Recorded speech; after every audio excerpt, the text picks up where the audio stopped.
பண்ணிங்கனாக்க நல்லது. பறவை என்ன பறவைன்னு தெரிஞ்சுக்கணும். கிக்கி கிக்கின்னு கத்துது.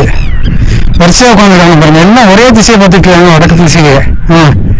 எல்லாம் ஒன்றா வடக்க போகிறது. ஒரே குடும்பமாக இருக்குமோ என்னமோ தெரியல. அங்கே பாருங்க வேற ஒரு வகையான பறவை. அப்படிதான் நினைக்கிறேன். எப்படி உயரமா பறக்க பாருங்க.